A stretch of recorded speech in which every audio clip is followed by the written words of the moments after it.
Hola mis hermanos, ¿qué tal? ¿Cómo están? Bienvenidos a su canal Conoce tu Fe Católica. Estamos estudiando el Catecismo de la Iglesia Católica en esta sección que hemos llamado Camino de Iniciación Cristiana. Ya estamos empezando el 2025 y continuamos adelante en el estudio del Catecismo. En el día de hoy veremos el numeral 385 que nos habla de la caída del ser humano en el pecado. Bienvenidos. Sin duda, la caída del ser humano en el pecado y con él toda la creación de la amistad y de la gracia de Dios es algo que ha causado mucha polémica a lo largo de todos los siglos y de toda la historia. Mucha gente critica a Dios. Los ateos más que todo lo son a causa del problema del mal en la creación. Para guiarnos al respecto tenemos esta lectura de la segunda carta del apóstol San Pablo a los Tesalonicenses, capítulo 2, versículos del 7 al 10, que dice así: La fuerza oculta de la iniquidad ya está actuando. Solo falta que el que la retiene se quite de en medio. Entonces se revelará el impío, al que destruirá el Señor Jesús con el aliento de su boca y anulará con la manifestación de su venida. El impío se presentará por acción de Satanás, con toda clase de milagros, señales y falsos prodigios, con toda clase de engaños perversos para los que se pierden, porque no aceptaron para salvarse el amor a la verdad. Palabra de Dios, te alabamos, Señor. En un video anterior hemos tratado ya sobre el problema del mal. Les dejamos el enlace en este video para que podamos contextualizarnos con esta gran pregunta que ha surgido a lo largo de todos los siglos. Ya en la época de Epicuro se planteaban estas preguntas: si Dios es bueno, y si todas sus obras son buenas, y si Él es todopoderoso, ¿por qué existe el mal? Nadie escapa a la experiencia del sufrimiento. Este argumento se convierte en el principal caballo de batalla de todos los ateos, de los que se llaman agnósticos, y sobre todo de los enemigos de la Iglesia, que apoyándose en una pseudofilosofía se ciegan a sí mismos. No son capaces de mirar objetivamente a la cruz de Cristo. Se aplica perfectamente en ellos el dicho que no hay peor ciego que el que no quiere ver. Para ellos es inconcebible pensar y admitir que exista el sufrimiento. Si Dios existe, dicen ellos, no debería existir el sufrimiento. Y yo pregunto, ¿es que son ciegos? ¿No son capaces de voltear a contemplar un crucifijo? Si lo hicieran, se darían cuenta que el primero que sufrió injustamente el mal es precisamente Dios mismo, es nuestro Señor Jesucristo. Entonces, pues ellos mismos se contradicen al negarse a mirar los sufrimientos de Dios en la cruz de nuestro Señor Jesucristo. El mal ha existido desde que el hombre decidió hacerle caso a Satanás, olvidándose de la bondad de Dios. Es así que, curiosamente, el día 14 del mes de Nisán del año 33, a la hora nona, injustamente moría en la cruz el único ser humano verdaderamente inocente que ha existido sobre la faz de la tierra. La experiencia del mal, el mal físico y moral. Un mal físico pues puede ser ocasionado por un accidente, pero un mal moral tiene que ver con las penas del corazón, con un sufrimiento interno del alma, producto por ejemplo de la separación, de la muerte de un ser querido o de alguna pérdida. En mayor o en menor grado, todos sufrimos en diferentes oportunidades y a lo largo de toda la vida. Estos sufrimientos pues nos llevan a enfrentarnos con nuestros propios límites. Es ahí que surgen la desesperación, el llanto y también una gran cantidad de enfermedades físicas y morales. Había una vecina que una vez me echó el agua sucia al andén porque el agua corría justamente en desnivel hacia el andén de mi casa. La explicación que me dio esa vez fue decirme qué culpa que las gallinas de encima depositen sus excrementos sobre las que están debajo, para tratar de justificar esta mala acción. Pues bien, la historia del hombre está repleta de esta realidad que nos supera. Entonces, mientras seamos seres humanos que habitan este planeta, siempre habrá fuertes que opriman a los débiles. A lo largo de toda la historia, siempre Caín continuará matando a Abel. Y la pregunta sigue subyaciendo: ¿de dónde viene el mal? Dice San Agustín: buscaba el origen del mal y no encontraba solución. Y en su propia búsqueda dolorosa solo encontrará la salida en su conversión al Dios vivo.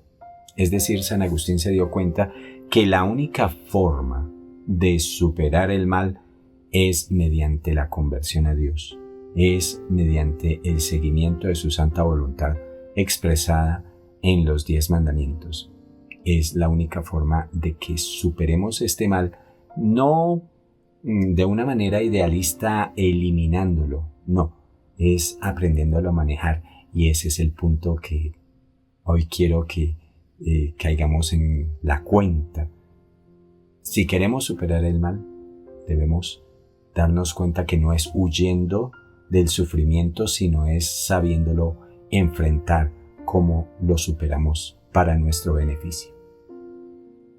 El Catecismo de la Iglesia Católica nos sugiere que la revelación, la divina revelación de Dios a través de su palabra, es la que esclarece este misterio del mal, de la iniquidad. Este numeral 385 en el Catecismo nos explica que el origen del mal solo se esclarece a la luz del misterio de la piedad, del que habla San Pablo también en su primera carta de Timoteo 3:16.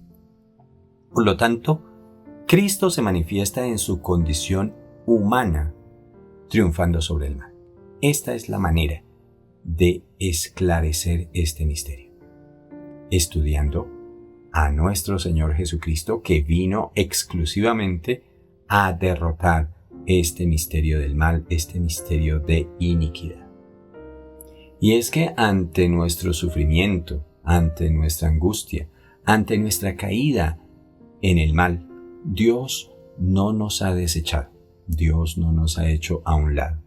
Todo lo contrario, como el gran Padre bueno que es, Dios nos responde con su amor divino. Dios saca la cara por nosotros, responde por nosotros para eliminar el mal.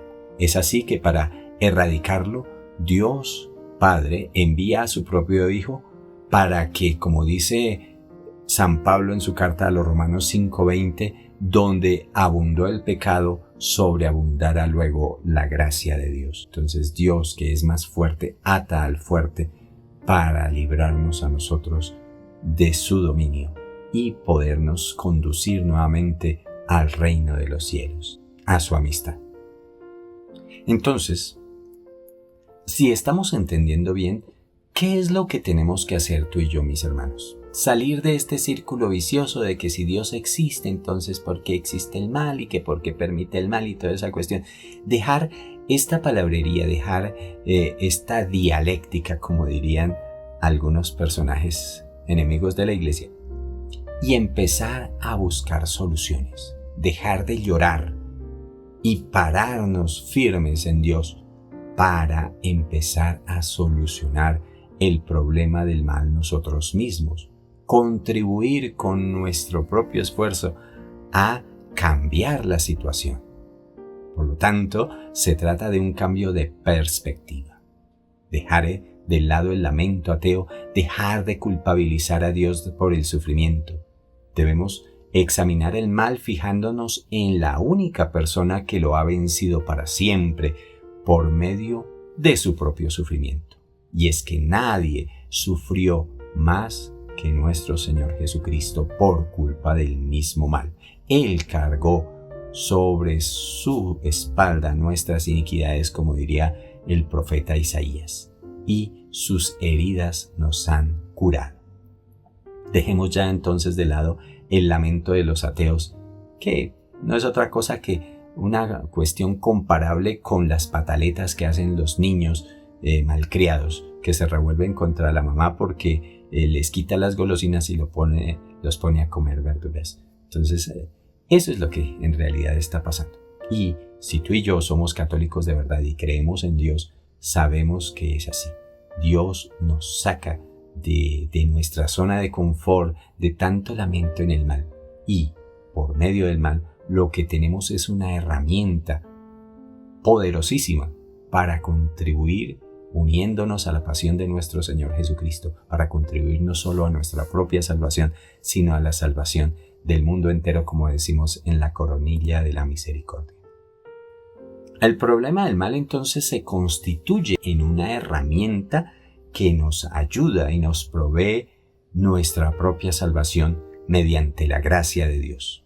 Es una invitación a un cambio de perspectiva, una forma de ver diferente el problema del mal, no como un problema, sino como parte de la solución, como una herramienta. El sufrimiento ahora tiene sentido y tiene valor para el cristiano.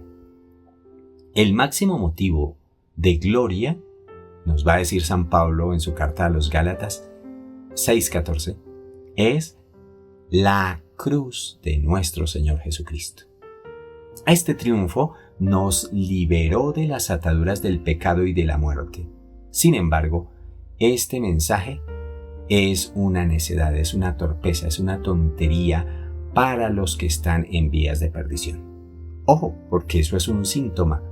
Así como la fiebre indica que algo anda mal en el cuerpo y que debemos poner cuidado porque nos podemos empeorar en términos de salud física, pues también, cuando uno ve que la cruz de Cristo no significa nada para alguien, ese también es un síntoma de alguien que desafortunadamente va camino de la condenación eterna.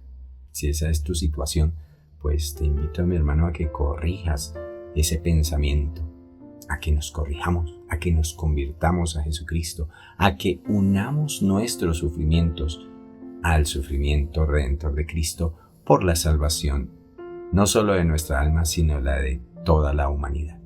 Volvernos corredentores con nuestro Señor Jesucristo. Eso es lo que representa una enfermedad bien capitalizada cuando se presente en nuestra vida.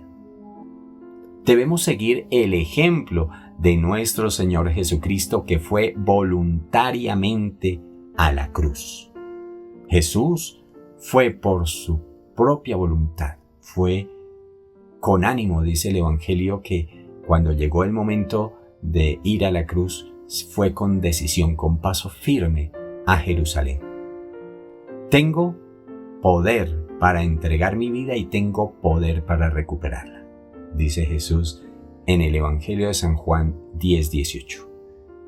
Por tanto, fue a la pasión consciente del triunfo que iba a obtener para nosotros, gozoso por la salvación de todos nosotros.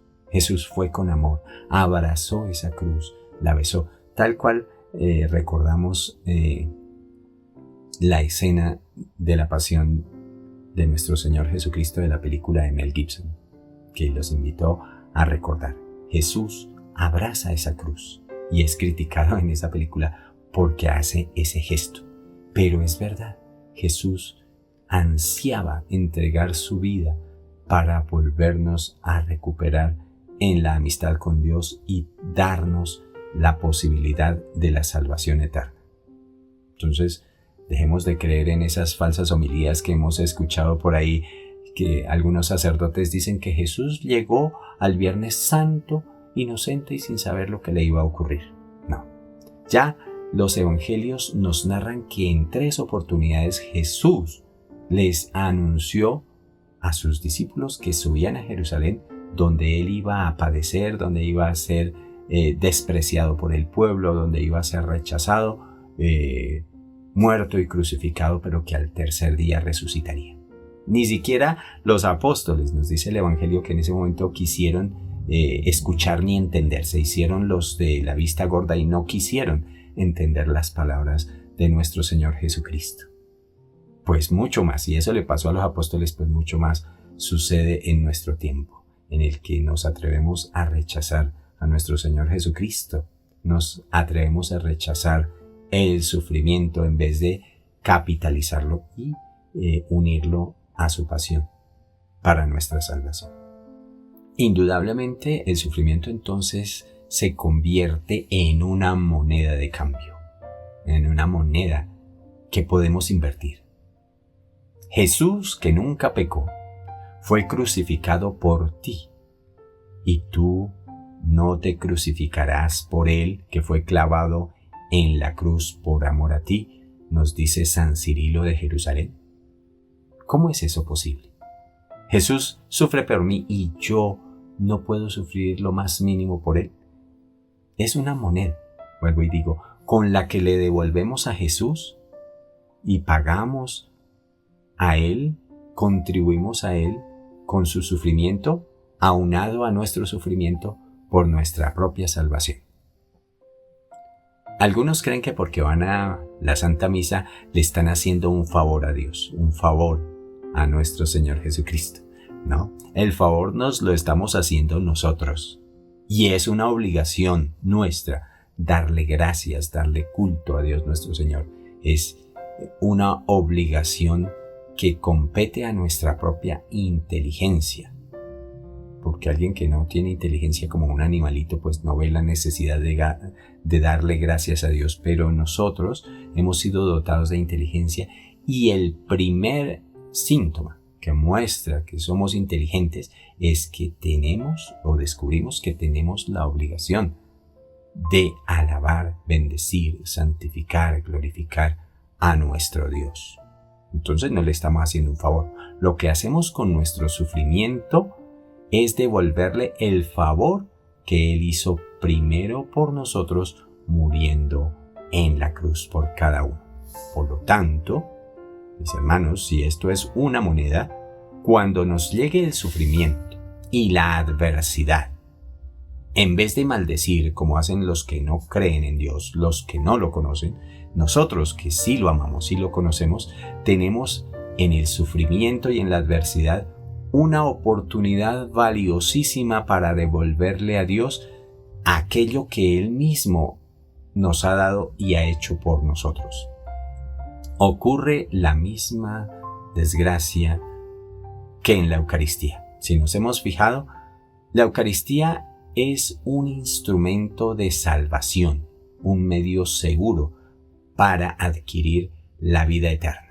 Pero por pasar allá a hacer la comunión sin estar conscientes, nos estamos comiendo y bebiendo nuestra propia condenación. Ya lo he dicho en otros videos, cuántos de esos que pasan a recibir el cuerpo de nuestro Señor Jesucristo, su cuerpo y su sangre en la Eucaristía, pasan de manera indigna y no se dan cuenta que aquello que debía ser un instrumento, un medio de salvación, se convierte desafortunadamente en el medio de condenación por pasar de manera indigna a recibirlo. Pues lo mismo pasa con el sufrimiento que nos debería unir a la cruz de Cristo. En vez de aceptarlo con amor, rechazamos y maldecimos, pues nos parecemos al ladrón de la izquierda. Acuérdense, en el Calvario habían 3 cruces. Jesús estaba crucificado en medio de 2 ladrones. El de la derecha usó su sufrimiento como una moneda para el arrepentimiento, para declarar que Jesús era Dios, acuérdate de mí cuando llegues a tu reino. Y ha reconocido a Dios y ha reconocido sus pecados, dio todos los pasos, no se robó ninguna salvación, simplemente la trabajó y llegó a la salvación eterna. Mientras que el ladrón de la izquierda, rechazando a Jesucristo, cometió la peor torpeza que cualquier ser humano comete, que es sufrir terriblemente en esta vida para seguir sufriendo eternamente en la otra. Que no sea tu caso ni sea el mío. Que Dios nos libre de caer en esas situaciones. La conclusión, por tanto, es que hasta para sufrir hay que saber ser inteligentes. El sufrimiento, entonces, no es una desgracia, todo lo contrario, es una herramienta para que tú y yo alcancemos la salvación eterna. Dios mismo, Jesús, al acostarse sobre el madero de la cruz, transforma el sufrimiento y le da significado, dándonos ejemplo a ti y a mí. El sufrimiento, entonces, es el medio idóneo, el medio querido por Dios para resarcir por nuestros pecados, para unirnos plenamente a la voluntad de Dios, y es la herramienta que eventualmente, unida a Jesucristo, nos lleva eternamente a la felicidad del cielo. No nos cansemos de pensar, de anhelar ese cielo prometido, ya que en nuestras iglesias han dejado de predicarnos acerca del cielo, pues aquí les recuerdo que ese es el objetivo, que es allá donde Jesucristo nos invita a participar y a vivir continuamente con Él. Mis hermanos, gracias por vernos. Continuamos estudiando el Catecismo de la Iglesia Católica. Vamos a combatir todas estas herejías y todas estas situaciones que nos apartan, que sabemos que no es la verdadera esencia de la Iglesia Católica, de tanto modernismo, tanta ideología, tanta vaciedad, tanto pensar en un ecologismo. Todas esas ideas que hoy desafortunadamente se predican en nuestra iglesia. No es por ahí, mis hermanos. Entonces, continuemos estudiando la verdadera voluntad de nuestro Señor Jesucristo, quien nos ha mandado no a repartir comida, no a hacer una ONG, no. La misión tuya y mía y de la Iglesia Católica de hoy y de todos los tiempos es transmitir el Evangelio, las enseñanzas de nuestro Señor Jesucristo tal como Él nos las ha enseñado, sin cambiarlas. Como dice San Pablo a los Gálatas, ¿quién les predicó un evangelio nuevo? ¿Quién les dijo que se pasaran a un evangelio nuevo? No existe un evangelio nuevo. El evangelio es el mismo desde Jesucristo hasta el último día. Vamos definitivamente disminuyendo en nuestra iglesia. Se va haciendo cada vez más pequeña. El número de creyentes es cada vez menor por esta apostasía en la que la iglesia está cayendo.